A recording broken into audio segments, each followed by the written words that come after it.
Hello, MCC. My name is Blake Melling, and I'm a student currently enrolled here at Manchester Community College in the Business Administration and Accounting Transfer Program.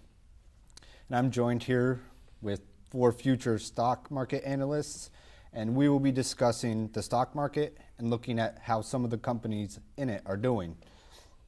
I'd like to take a minute and have them each introduce themselves, starting with to my right here.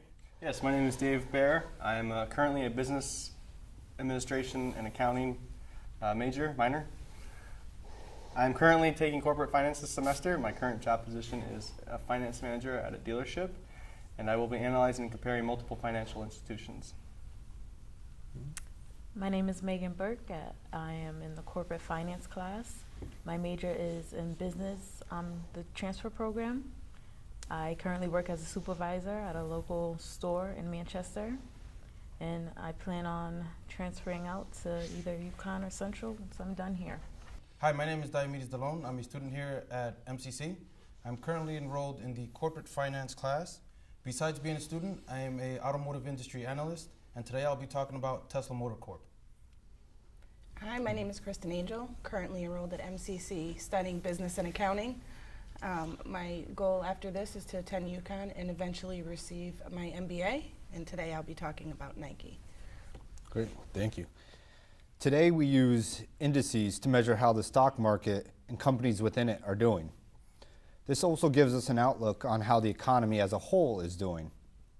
The major indices we use are the S&P 500, the Dow Jones Industrial Average, and the NASDAQ.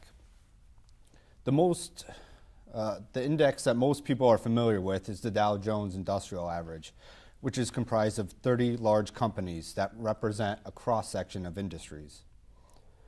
The value of these companies are averaged, and that average gives us a general understanding of how the entire market is doing. At the end of August 2013, the Dow Jones closed at 14,824. Today, almost 3 months later, the Dow Jones closed at 16,174, an all-time high.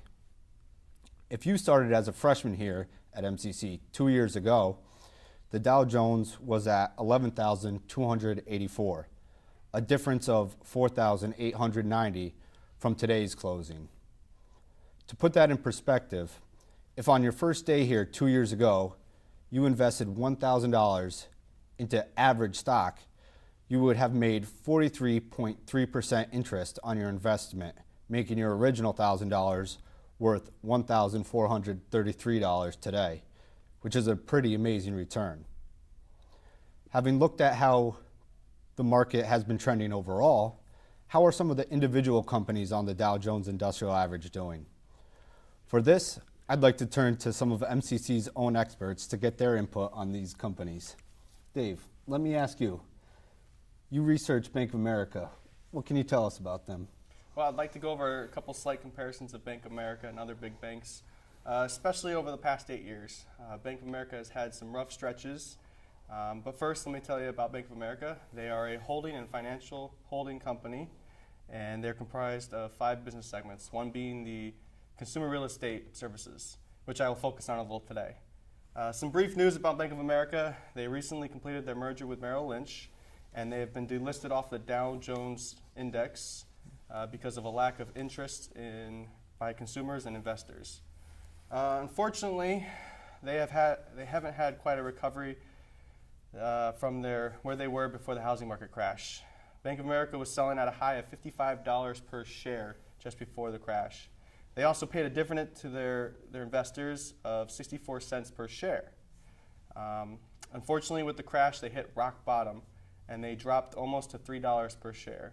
And their dividends payout was only 1 cent dividend per share. In the first quarter of 2009, their earnings per share dropped negative 153%. Their path to recovery hasn't been quite easy. A couple of years after partial growth, they started declining steadily again, especially after the first quarter of 2010, just after reaching a high of almost $19 per share, but then dropping back to $5 per share at the end of 2012. One of the reasons to blame for this was the announcement of the $5 monthly debit card fee, where consumers were pretty perturbed about the fact that they were going to have to pay a fee to take out money from their accounts. Shortly after this, investor interest fell along with consumer interest, and it devastated their stock. They began in 2012 by cutting their costs and getting rid of senior management. They restructured their consumer real estate division and created more opportunity to break into the market. Now, they have seen steady growth since and are currently back up to $15 per share and have an earning per share ratio of 26 at the end of 2012. Unfortunately, they are still paying a 1-cent dividend.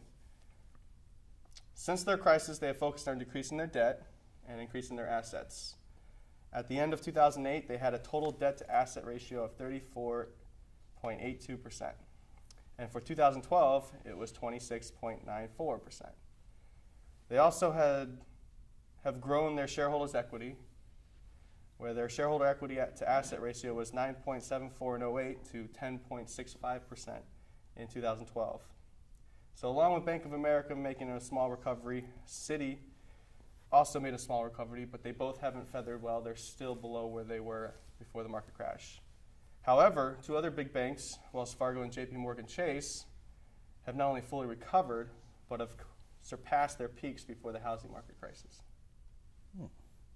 So with a market crash, a management change, and other questionable decisions now behind them, in your opinion, what can we expect to see from Bank of America in the future? Well, I believe they're going to continue to grow their opportunity and to dig into the market of the consumer real estate. They will continue management changes, and they will try to basically raise their, like I said earlier, increase their assets more. They're currently, I would say that you would hold on to their stock because they're still steadily growing. And considering that they are not back where they were before the housing market crisis, they have the opportunity to reach a high potential. Well, thank you, Dave. Megan, you looked at a company that everybody's familiar with. Yes. Why don't you tell us a little about? I looked at Google. Google, as you know, is a search engine site. Most of us probably use it in our daily lives, especially being college students. We probably use it to look up a lot of information for projects and for homework, and it's really helpful. Well, Google was founded in 1998 by Larry Page and Sergey Brin. Larry Page and Sergey Brin met each other at Stanford University while they were getting their PhD, and Google was actually a project for the two men.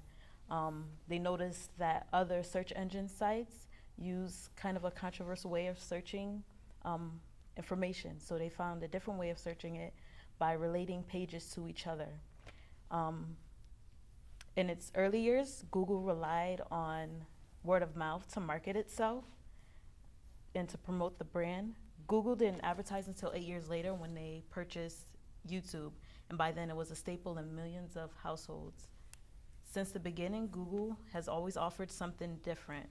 When other search engines had a cluttered website, Google offered a very simplistic look, which made it easy to brand the company. Since its creation, Google has made lives easier by making information more accessible, and it has revolutionized the internet. They offer users access to hundreds of apps on one platform. It allows users to create apps, shop, navigate, interact with friends, access books, stocks, and much more. You can also translate languages with Google Translate. I have a coworker who actually used Google Translate to help out a customer. The customer spoke Spanish. Unfortunately, my coworker was not bilingual, so he used it to translate Spanish to English and English to Spanish to help assist the customer.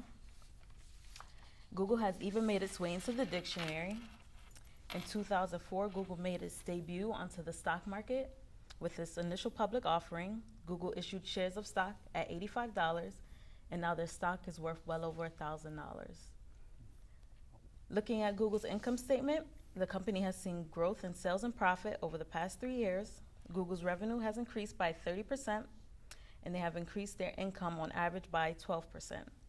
Last year, Google reported $50.8 billion in sales, $11.6 billion in net income, and a gross profit of $29.5 billion. Their net profit margin is 20%, which means they retain 20 cents of each sales dollar they earn after all the bills are paid, which includes the interest and taxes. Their operating margin is 24%. This means 24 cents is made before interest and taxes are paid. Google has a debt ratio of 0.03. So for every dollar in assets, only 3 cents were funded from money from creditors. Google has very little debt. The company holds $54.7 billion in cash and $7.1 billion in debt. Google has a market cap of $341.7 billion, making it the highest among its direct competitors. Market cap is a representation of a company by multiplying the shares outstanding by the share price. And Google's direct competitors are Yahoo and Facebook. Out of the two competitors, Google must keep an eye out for Facebook. Despite a unstable stock price, Google's future is bright. Google made $6.8 billion in revenue and is growing 59.7% quarterly compared to Google's 39.7% quarterly growth. However, Google is more than prepared for Facebook's competition. To combat potential revenue loss, Google has launched Chromecast. Chromecast is kind of like a USB port for your TV. It allows you to stream audio, video, and from your laptop, tablet, or your phone to your TV. This allows them to go into TV advertisement instead of just online ads or mobile ads through your phone. And to further diversify its portfolio, Google plans to launch Google Glass. I'm pretty sure most of you have heard about it recently in the news. Google Glass is kind of reminiscent of something you would see like on the Jetsons. It's a hands-free device which allows you to search the web and navigate via voice commands. They also are venturing into the healthcare system with Calico. And Calico, it will focus on health and well-being, particularly in age and diseases associated with aging. And with the launch of phones, they have also taken a bite out of Apple's market share. I see Google in a bull market. They are currently the third largest company in America, and they do not have tunnel vision. This allows them to remain big, have steady but slow growth. I feel Google's growth has the potential to pick up because the company does not get comfortable. They are very aware of how things are correlated, and they are not leaving any stone unturned. Google currently has a PE ratio of 19. Analysts are currently willing to pay 19 times the current stock price. So for every dollar in profit, investors should pay $19. Right now, Google's EPS is $500. Even at $1,000, Google may still be a bargain. And if you haven't purchased their stock yet, you still have the chance to purchase it and make a good return in the future. Thank you. With the Google glasses, is there any expected date we can expect to see those around? It's in a trial period right now. In trial. Yes. All right. Thank you. Diomedes, you have the youngest company that we're looking at today. What can you tell us about it? By far, it is the youngest company. I mean, in the key statistics, there's barely not much information since they've only been around since 2003. But as you know, Blake, the world has become greener, and one industry that's been sluggish to get on board is the automotive industry. Of course, that is until a small startup company named Tesla came into the picture. Our viewers might ask, who is Tesla? Tesla is a California-based company that designs, manufactures, and sells electric cars and vehicle powertrain components.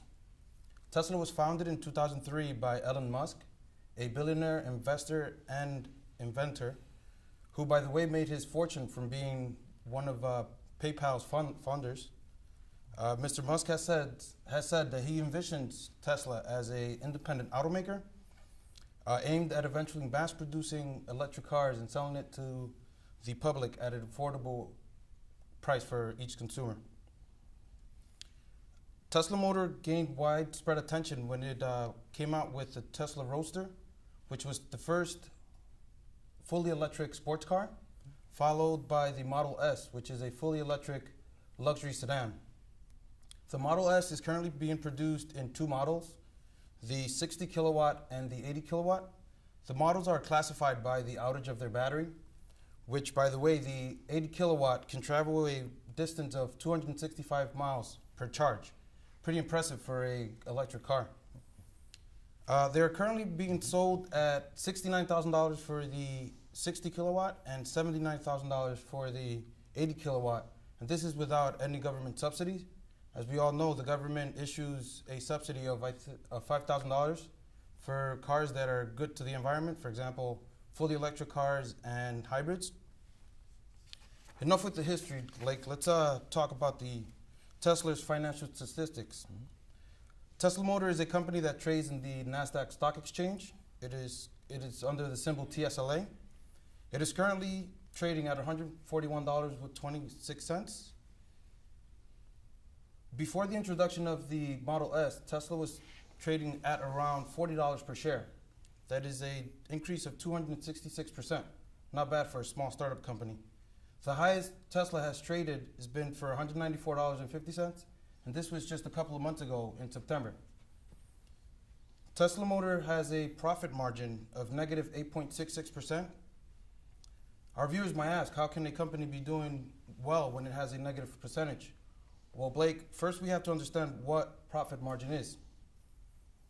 Profit margin indicates how much money a business is making relative to its cost. Profit margin is determined by dividing net profits by total revenue. Let's say a company made a net profit after expenses of $100,000 on a $500,000 total sales. Dividing the $100,000 net profit into the $500,000 total sales, you get a profit margin of 20%. Or in other words, for every dollar of sale, the company made 20 cents. Profit margin is typically used by investors and analysts as a metric to compare the cost control procedures of companies in the same industry. So let's get back to our first question. Why does Tesla have a negative profit margin? It is known for a fact that Tesla sells its automobiles under cost. They include some features for you, don't they? They do. They include heated seats on every model at no price to the client or customer. All right, so next let's focus on Tesla's Motor Corp current ratio. Before I get any further, let me explain what current ratio is. The current ratio measures a company's ability to pay short-term obligations, such as debt and payables. It gives a sense of efficiency of a company's operating cycle or its ability to turn product into cash. The current ratio is calculated by dividing current assets into current liabilities. Current ratio varies in between industries. Generally, a current ratio of 1.5 to 3 indicates a good short-term financial strength. Tesla Motor Corp has a current ratio of 1.4. Does this mean Tesla is doing bad? No, it really does not mean Tesla is doing bad, even though it is 1.4, slightly under the general 1.5 to 3%. This is because companies that have a ratio of 1 or slightly below 1 usually are those companies that can immediately convert their inventory into cash. And this is a fact for Tesla because they're currently producing cars faster than what they're manufacturing. Interesting. So with this being a fairly new industry and technology that is sure to still have some speed bumps down the road, would you invest your own money into Tesla? I'll tell you what, Blake, I made an error once with Cisco Systems when it was a very young company, and the opportunity was there and I did not go for it. And definitely Tesla is showing me the same path again, and definitely, of course, I will invest in Tesla. You know, they compare Elon Musk to the Iron Man. Everybody knows who Iron Man is. I mean, in the character, he's a billionaire, smart guy, inventor, investor. This is the real Iron Man. I mean, this guy's got a future way ahead of himself. He's trying to change an industry that's been the same for about 130 years.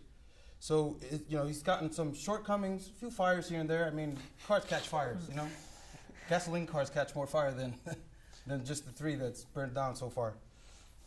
And yes, of course, I will definitely invest in Tesla. Oh, excited to see what the Iron Man will come up with next. Moving away from technology into the textile industry, That's right. Kristen, could you tell us about Nike? Well, when most of us think of Nike, we think of dominance in sports footwear and apparel. Who would know that this company was actually founded on a handshake and a $1,000 investment by 2 people. And that's how this giant corporation began. Initially called Blue Ribbon Sports, Nike was founded in 1964 by Phil Knight and Bill Bowerman, who wanted to change the way footwear was made for athletes. With their first employee, Jeff Johnson, who created their advertising materials, he is actually the one who came up with the name. And they released their first Nike footwear in 1972. Just like the big endorsements Nike has today, that's how they started in the beginning. The first athlete that endorsed their shoes was Stephen Prefontaine, who was a college star in track and field. Even in college, you can become famous enough to sell shoes. Another symbol we all recognize is the Nike swoosh symbol. That was created by a then college student at Portland State University, Carolyn Davidson. Phil Knight offered her $35 to come up with the symbol, and later in 1983 rewarded her with 500 shares in Nike. They were worth about $150 then, and they are worth about $1 million today. So the next time as a student you're asked to do something, you might want to consider it. Their business plan has always been, and what they've succeeded with, is they make high-end products for low cost, and a lot of people are aware that they use overseas is where they make most of their stuff. And then they focus on selling the products through endorsements and high-profile athletes. They use inspiring and emotional advertising that appeals worldwide. With advertising like Just Do It, Nike's propelled itself into a company that dominates. It has helped them to grow from selling shoes out of the trunk of a car to a company that just recently made $25 billion in revenue. They joined the stock market on December 2nd, 1980 on the New York Stock Exchange, and they released just over 2 million shares of stock at $2.87 a share. Currently, their share is about $79 a share. They've used big athletes like Michael Jordan to sell their shoes, who we all know, the Air Jordan shoe line. Michael Jordan signed with them in 1985, and he was just a rookie. No one didn't really knew him that well, but he brought a lot of attention to the sneakers because the NBA banned them, and he was fined $5,000 every time he wore them on the court. So of course Nike paid that fine, but it was some great advertising. The following year, Nike broke $1 billion in revenue for the first time. And it also helped that Michael Jordan was Rookie of the Year then too. Their relationship's still strong. They actually now have the Jordan brand, and at times the Jordan brand has brought in as much revenue as all of the other products that Nike has sold. So it is quite well. They also own some other companies. They bought Converse out in 2003 when it was going through bankruptcy, Hurley International, which is an extreme sports apparel line, and Nike Golf. Now some of their financial information, their background, like many companies, it's had its up and downs, especially with scandals like Tiger Woods and some poor working conditions in their factories. June 2012, they took a big hit with the release of their financial reports, which showed a gross margin decline of 42% for the quarter and 43% for the year. When the stock price dropped because investors were uncertain of their future. This happened because investors didn't know if Nike was retain enough of its revenues to pay its bills or the shareholders, more importantly. Nike responded to say that the decline was because of increasing product cost and an increase in investment. The other big hits that they've taken have really been just for their drop in price, I should say, has been because they've split their stock, usually just before it reaches $100, which is why Carolyn Davidson's 500 shares are now worth $1 million. Nike was recently added to the Dow Jones, where Bank of America was recently taken off. and it is considered part of the textile and apparel industry. Just recently, their most current stock price was $79.14 a share, and they have about 889 million outstanding shares. Their earnings per share is $2.96, which means for every share of stock's earning $2.96. Their price earning ratio is 26.71, which means for every dollar of earnings, an investor is willing to pay $26.71 for their stock. And Nike's current profit margin is 10.45%, which means for every dollar of revenue, the company keeps 10 cents of it as net income. Nike's debt to equity ratio is 0.12, which means that they're not borrowing in order to finance their new innovations or pay their bills. Now their future, Nike has set quite a lot of goals for itself, recently releasing where they plan to be in the next 4 years. They have steadily grown throughout the years from $19 billion in revenue in 2010 to $26 million, most recently in the first quarter of 2013. Just to put it in perspective, one of their biggest competitors, Adidas, has current revenues of $19 billion with a net income of just over $713 million, where Nike is just $3 billion for their net income. They've also been able to reduce their percentage of sales devoted to cost of goods sold from 56.50% 2012 to 56.41% in 2013. May not seem like a big difference, but when you're talking about a company the size of Nike, that small difference can mean millions of dollars they've been able to save. They're focusing on innovation in the future. They have the new Fuel Band, which hooks up to smartphones, and people are able to track their workout and their runs and how many steps they take in a day. And it can talk to every device. Pretty soon the sneakers will talk for us. So, they're definitely focusing on growing. They have projected revenues of $30 billion in 2015 and $36 billion in 2017. And they're planning on doing this by focusing on growing worldwide. They want to get out there more in already developed countries and even underdeveloped countries. They're going to grow their online, and they're going to continue to grow the other affiliated brands that they have. And they're going to do this for long-term financial objectives. They want to just continue their revenue growth of 10%. They want to also increase their annual cash returned to the shareholders so they get bigger dividends. So Nike has set some aggressive goals for the future, but they're going to be around a long time. We touched on it real quick, but it seems like Nike receives some unwanted attention for its labor practices. Every few months we hear it in the news or see a little article on it.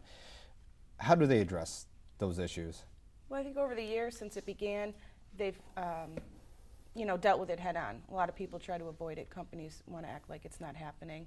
They've made groups to focus on the working conditions in the other countries.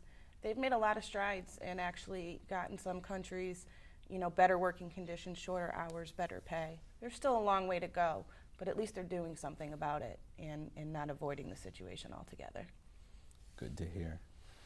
I'd like to thank our panel of analysts here. Also like to thank Professor Edwards for putting this all together, and also the film department for making this happen. Till next time, stay classy, MCC.